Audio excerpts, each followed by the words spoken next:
that was the attraction for us. A number of this number of reasons. We were well received in Kano, Okay. and we really enjoyed our time out there. And the fact that contrary to what people think down here, that Kano belongs to any particular particular market, not true. Mm. They showed to us that they're very open minded. They received us. We went everywhere. Places that so many of the candidates cannot even go to. We travel around Kano, met with a lot of people. And we even had to come back very soon. So, So you enjoyed that because of your advice? a good number of reasons. It's more than that. But I'm just telling you some of the reasons why we just kind of pressed and not lately also.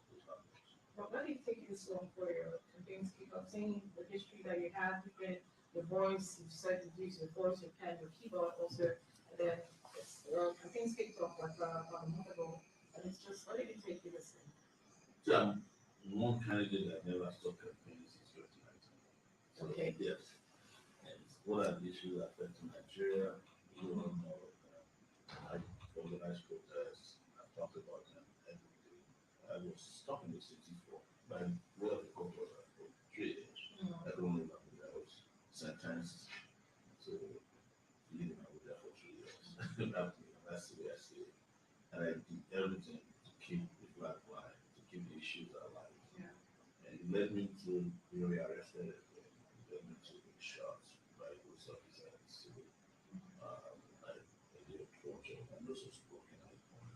So I never stopped campaigning. So when the others who are perennial politicians are the ones who wait for campaign dates before they start their campaign. So and what they said is that you can start in September, but that doesn't mean you can start in last. And the other candidates, I've only seen a few of them also kick off their campaign. Someone have done two major outings. But I have been doing a lot of small outings, engaging people. One of that campaign strategy that I use now that I reveal it to them to start using Mm. is that I'm doing a lot of venture campaign. Okay. Where we use Zoom, Yeah. social media outlets, campaigns a lot of people. And when you combine those people watching and listening from the comfort of their homes, no one on board, they are more than some of the, can damage some of the stadium filled by people who But don't are know people what. watching going to be there on the Yeah, election? absolutely. You're sure about that? I'm very sure.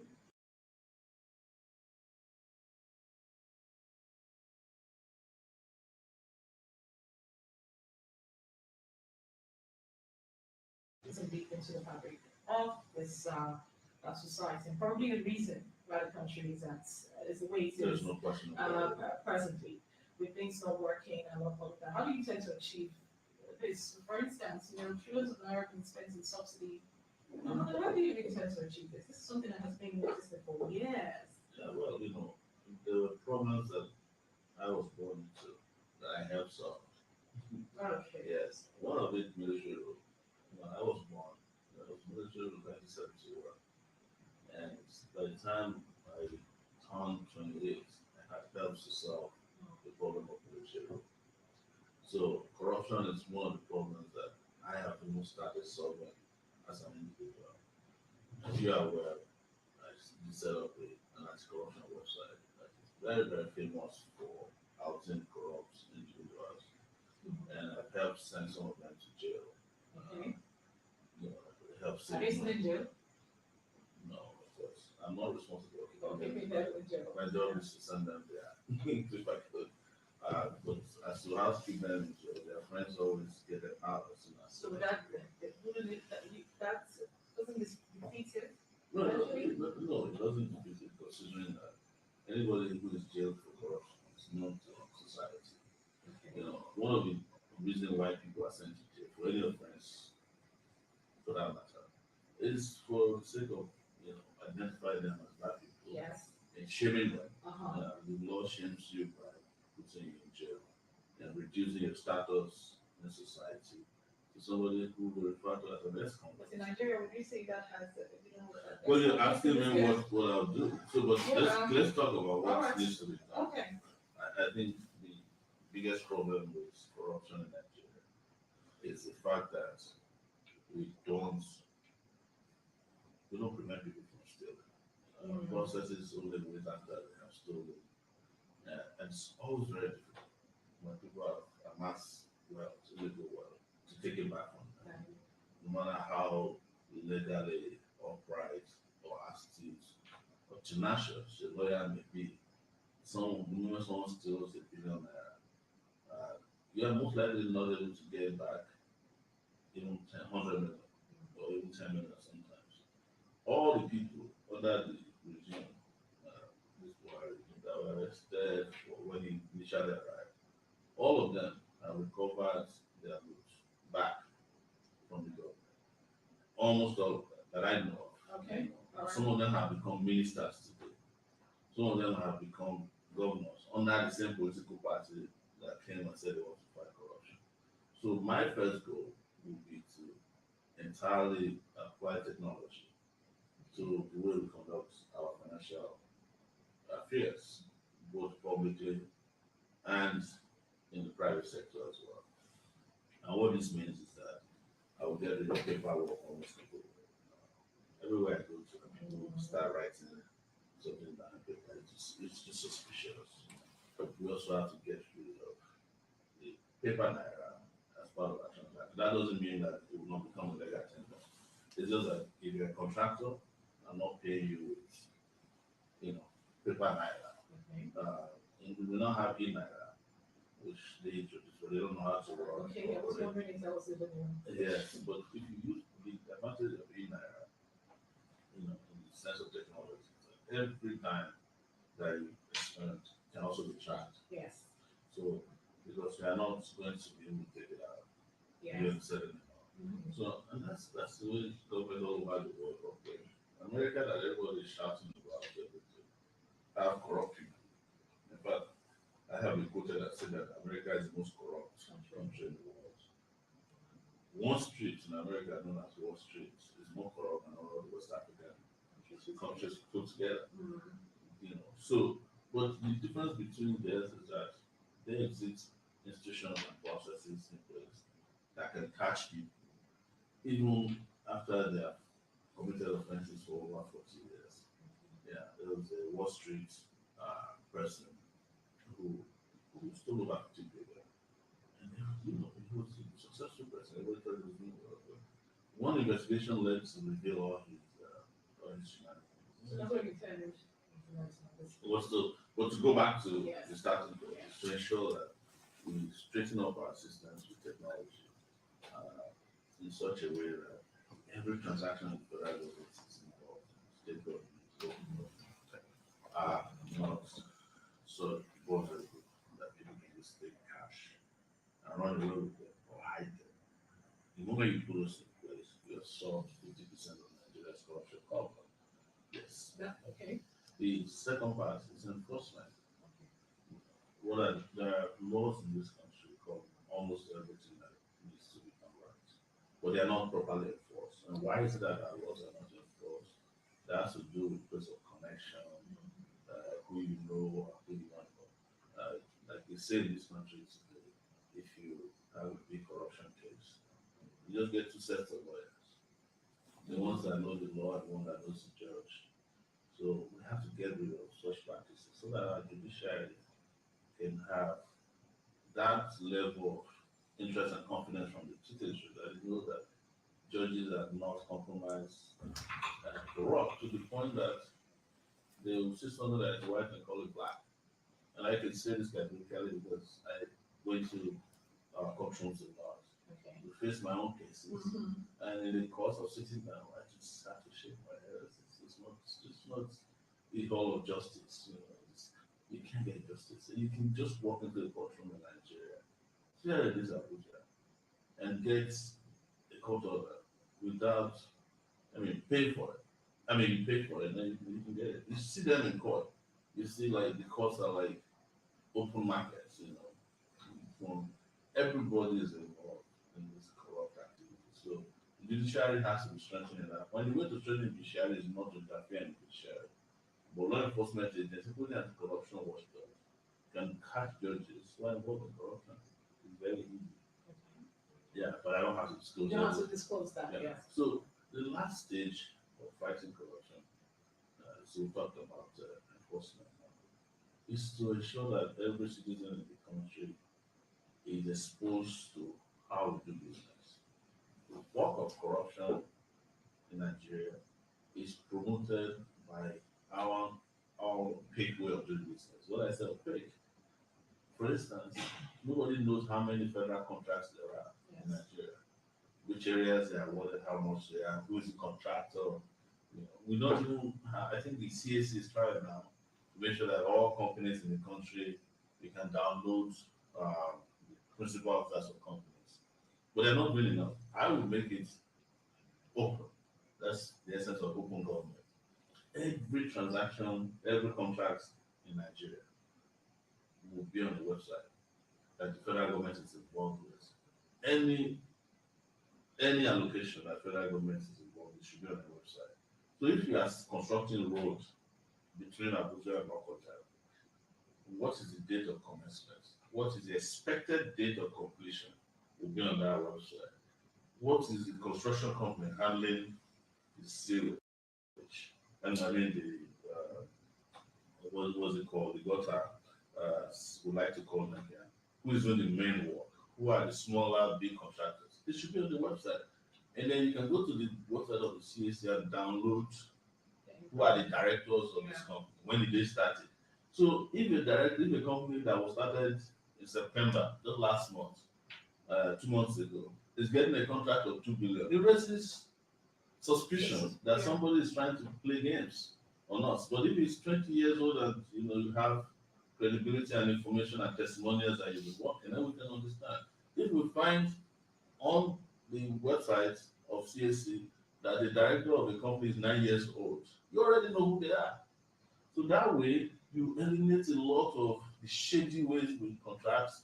I'm just using contract as one of Yes, the yeah, examples. we understand that. And who are involved in implementing this contract. And you'll find out in that regard that you will just easily find the corrupt people who are awarding contracts to themselves. You'll find the House of Rep members, senators, and those who should not be involved in contracting out work to themselves on those kind of platforms. Yes. So you're saying you're using technology to tackle corruption. Digital lights, yes. But doesn't that, take people out of jobs? Because talking about No, technology, no. we're talking about people being literate when it comes to It the does. 21st century. With the- What takes people out of job is the corruption that we're talking about. Because what should be meant for ordinarily 1,000 to 2,000 people are taken by one person. We deny that if you get a contract for 100 million naira and it's never implemented, that means people don't get employed or hired to even work in the first place. But assuming without question, that every contract in the country is implemented, you can imagine how many people will be busy today. Go to the federal government of finance, the federal ministry of finance, and see how they are paying people for contracts that are not implemented. It's not only federal, state, local government. Just close your eyes for a second. Close your eyes for a second. And imagine that if all the contracts that have been given out this year, documented in our budget, that have been awarded, have been implemented, over 4 million people will be employed as I'm talking to you, just for temporary jobs, and they will be paid. But when our very powerful politicians corner these contracts, share the loot between them and the officials who approve of the money and they do take their shares, who then make sure that the jobs are never done. You are shortchanging the job market, the employment market. The question I'm asking Already. is, do we have enough people who are literate when it comes to 21st century technology? Presently, if you go around, I'm going to use the FCC, go around the ministries, I have been opportunity to actually pursue some sort of issues. I hope they are not a contractor. No, not a contractor. When I say issues, I'm talking about issues of pension, grandparents' pension, and that kind of situation. And you come across people who do not even understand basics. And so, if you intend tackling corruption with technology, you have people who are not even literate. No, it's Doesn't that take them out of well, the it's system? no, absolutely. Okay. Some of the technology we need to stop this nonsense we're talking about are not more than using your phone. You can hardly find a person in this FCT who doesn't have a phone, who doesn't know how to operate a bank account. Yes. There are over 100 million smartphones in Nigeria. There are 200 million people in the country. I'm sure we are almost at 140 million. There are people who carry 4 phones. And you think they are illiterate? They are not illiterate. There are people who you think are illiterate who can order food on their phones and it will be delivered to them. That's the value of technology because technology creates new value chains every time it emerges. Imagine all the people who are delivering food. 10 years ago, the only place you can get a taxi is to walk around and go to the taxi park. It might be 1 kilometer away from where you are, you must walk there. But look at what Uber, Bolt, and all these all these taxi apps are doing to you now. It has brought into the job market people who ordinarily would not have been employed. It has provided additional revenue and income for those who are employed who want to take up other jobs. There are a lot of people who are doing Uber who also have mainstream jobs. They just want to make extra money. Before, you could never find a female driving taxi. Maybe you find one out of 1,000. These days, you call both the person driving is a female. So value chains everywhere, and that's the value of technology. But the downside of it that I am explaining to you is that look, see what is happening to our system. This very gory.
Corruption, where people will be awarded 2 billion naira worth of contract.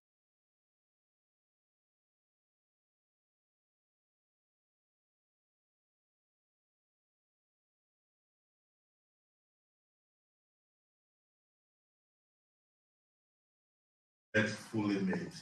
If all these contracts are being implemented, how many hands will be employed? There will be an accountant on board, a lawyer will have to draft something. The illiterate people we're talking about will have daily jobs to do, and most likely, if they work and work so hard, they will have no time for terrorism, banditry, and several other ills that are afflicting our society today. So, when you apply technology, you create new trans on how to tackle every problem. Except the mundane ones, but that will be for another discussion in the future. But let's talk about the terror part. It's a shame, crying shame, that you need an embassy in Nigeria to tell Nigerian people that they're in danger. You can't try that in the US. Can you imagine the ambassador of Nigeria in the US telling the US that please, so you need to check Washington D.C. There are some terrorists there. They will fly you home that night. You are going to be on the next flight. You won't be allowed to carry your things. It's an intervention that they will find disgraceful to their country, and that you have also overstepped your bounds as as a diplomatic person on the ground. But the reason these other guys get away with it is that they've seen that there's no governance in place, proper governance.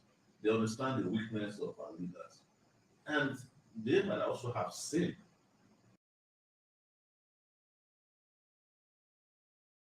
that they are not serious about insecurity in the land, and they might be helping us by exposing this. What I found out in my own little research was that they have a housing estate at a school across from the stadium where they found a bomb, you know, and the ISWA people wrote there that you don't think you can hide, we know where you are.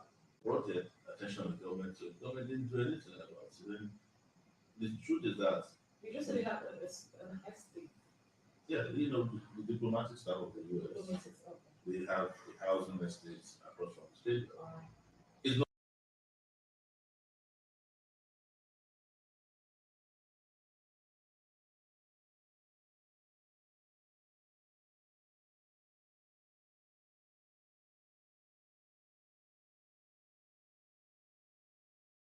not hidden. They also have an American school there, and they found it. And it's a place that they don't expect such.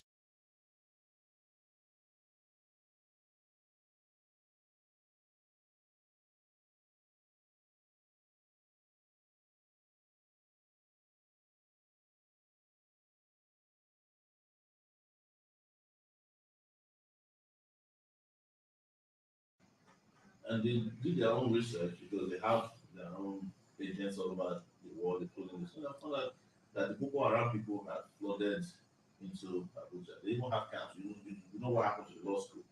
You saw how they broke into the prison in what was it, Kuje prison. So they found many of their camps and sleeper cells all over the city.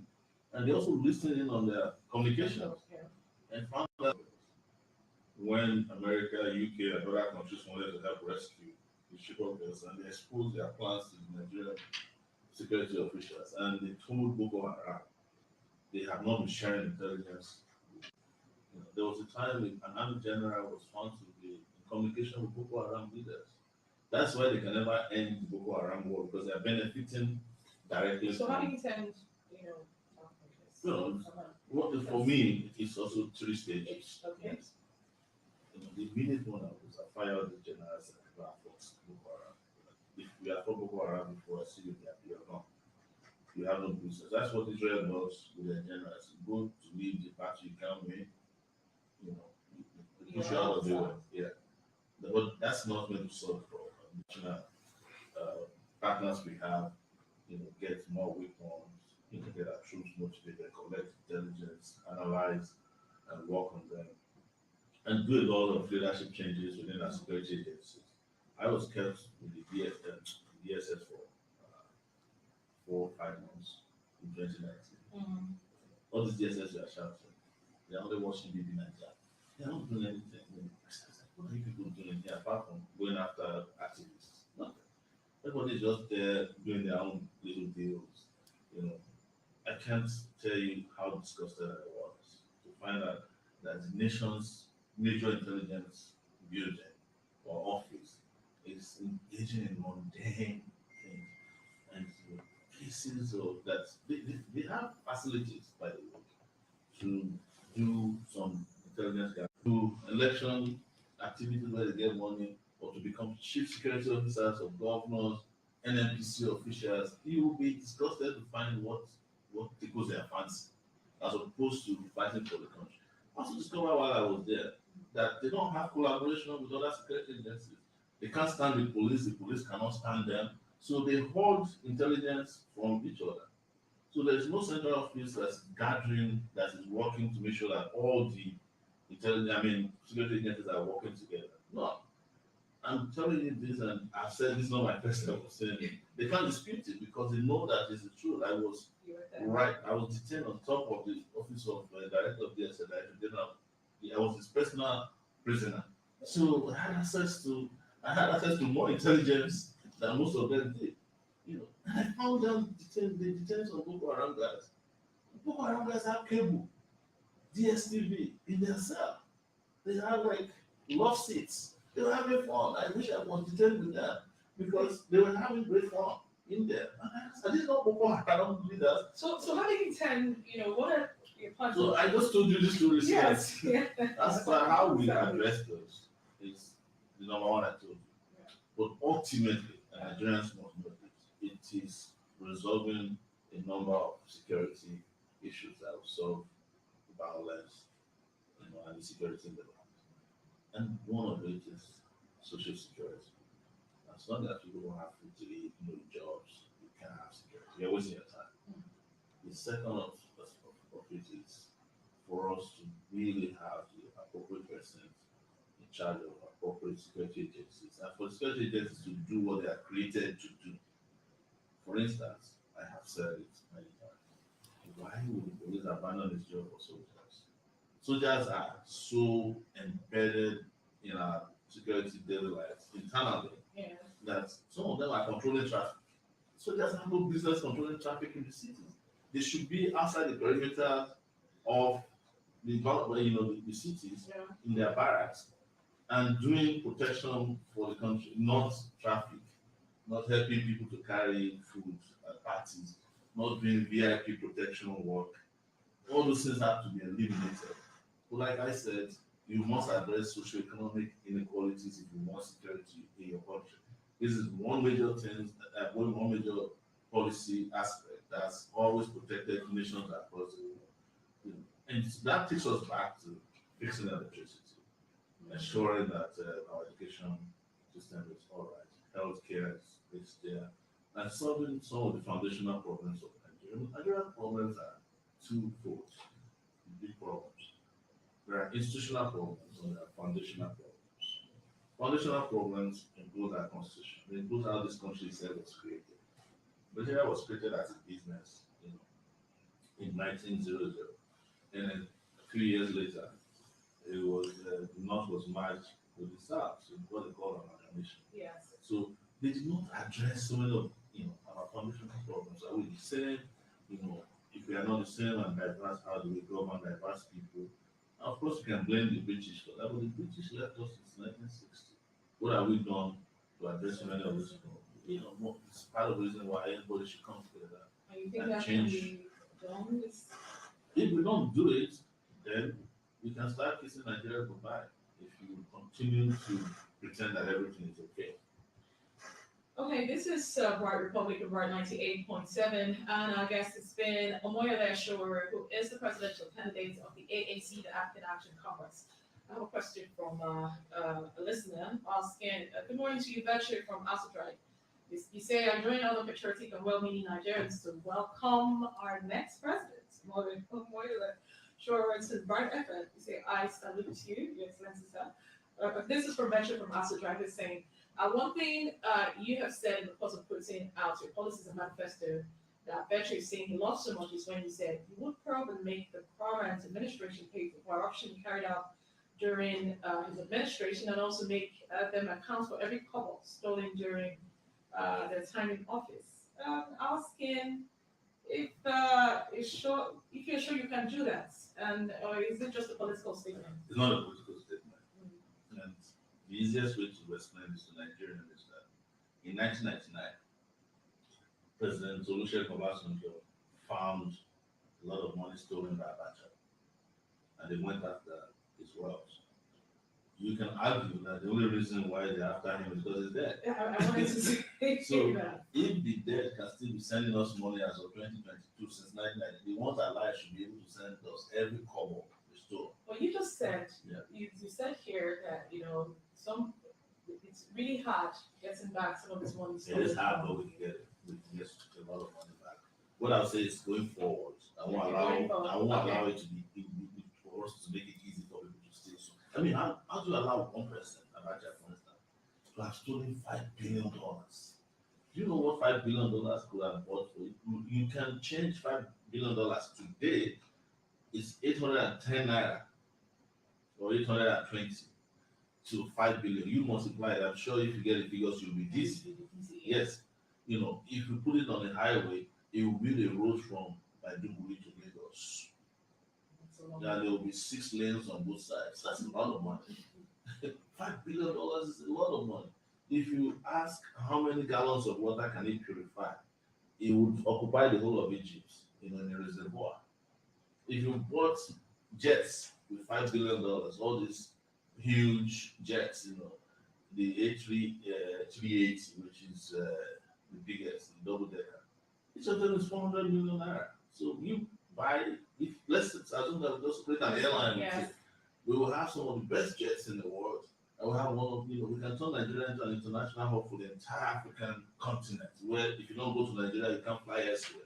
$5 billion can start that. So it's doable. You can, do what the former president did. That's what he's saying. I'm just saying $5 billion from one person. Yeah. So if we then pursue the others, Yeah. the ones that are alive in particular, they are sitting on gold mines. So before you know it, we would have recovered over $60 billion. And what is our budget? So, and I'm sure we can even, we probably recover if we go after all the major people who are stolen from Nigeria, who are still alive. We can recover nothing less than $1 trillion easily. There are people who, as we speak in this Abuja, have stashed money in their apartments, houses. There are over 6,000. The DSS told me there are over 6,000 houses that are unoccupied on Aso Drive alone. I mean, the Aso Kuro area. So it is not a political statement. It's not, no, it's not. Statement. I've been fighting corruption on my own, just on my own. I fought corruption that recovered billions for Nigeria. So you can imagine what a president. All right, There will be a lot of recovery. To wrap it up with a final question, we know that there's like the ruling party, the PDP, and also the Labour Party. Seems like they're the front runners for the. That's what you guys in the media. It seems like they're the front runners. Do you think that your party stands a chance? We stand a chance. We stand a better chance if they are interested in the elections. And this is where it's important to appeal to media. I'm also in the media. Yeah. The complete manipulation of public perception about candidates is part of the problem we have in the country. How would you say that PDP is a front runner when their candidates that run this country in the past, or APC? The candidate the APC presented cannot even go for debates. The man has not appeared before any one of you since he became a candidate. But you keep pushing him as a front. How is he a front runner? Is it by policy? Is it by intellect? Is it by physical fitness? How is he a front runner? Tell me, how is the PDP candidate a front runner? How is the Labour Party guy a front runner? No, you have this conspiracy against the public, the media, and I'm guilty too because I run a media company. I own a media company, I don't run it. Okay. Yeah. To say people who should not be the real front runners are people who are speaking to these issues, the ones that you can call at any time and will show up on your show. I'm sure between now and the end of the election, you are not going to get any other major presidential candidate into your studio, but you deserve to. Yes. You should be asking them questions. All of them, you should be willing them in and out of studios to explain what they want to do for 200 million people. But those are the people that don't come to you that you call front runners. People don't speak to anything. You just sit down in the comfort of your We office. see their presence. Where? We see their presence. Where? So Where's you have their presence? Are you Well, talking really about the fake rallies that they buy people to attend? But when you refer to the, Do you know how Nigerians- do you know how Obama won U.S. election? He spoke at a rally. I mean, not a rally, the Congress of the Democratic Party. That's a very crucial period of the country. He didn't have no rallies. He didn't, and it was his intelligence that showed through his speech. His speech wasn't up to 20 minutes that made him president. Here, you are saying that you see their presence. Where? People who cannot even walk, they can't walk upstairs. But They say we see have their to presence. go back in history. When it comes to humans, there are some people in history that I would refer to as infamous who have also had supporters, as much as you. It's refer to fine, them as well. but we have a So- duty as a people not to keep imposing those infamous people on our political systems. And I'm speaking directly to young people now, and those who might still believe a bit in this country, because half of Nigeria have left. or no, I would say half. That's an exaggeration. Yes. But half of the country wants to leave. So a lot of people have lost. For those of us who are still here, we must question why we keep accepting very tragic history. Because that famous quote that when history repeats itself, yeah, it becomes even more tragic for us. So must we repeat the history of failure, of absence, of lack of intelligence, or lack of clarity? No, we must reject it. So if a candidate is not fit for office or hasn't shown that he's fit for office, you cannot say that you have to president. Just like a child that comes to class every time but cannot pass exams. On the exam day he doesn't show up. Can you promote such a person? Exactly. So that's what the other candidates are showing to you. They are telling you that they don't care about you. They don't even respect you guys in the media. When you invite them, they don't answer. They don't talk to you. They don't discuss policy. You cannot interrogate what they are about, and you will keep saying that in front runners. I think it's high time we change that. All right, it is a wrap today on Bright Republic. Thank you so much, sir, for honoring this invitation. We appreciate that you made our time to do this with us. Omoyele Sowore, presidential candidate of the African Action Congress, AAC, Yes. in the studio Bright FM today on Bright Republic. We hope that when we extend the invitation again, we'll probably you honor it again. If you agree not to call any candidate front runner until the election. All right. The Obio Sports takes center stage next. Stay tuned to Bright.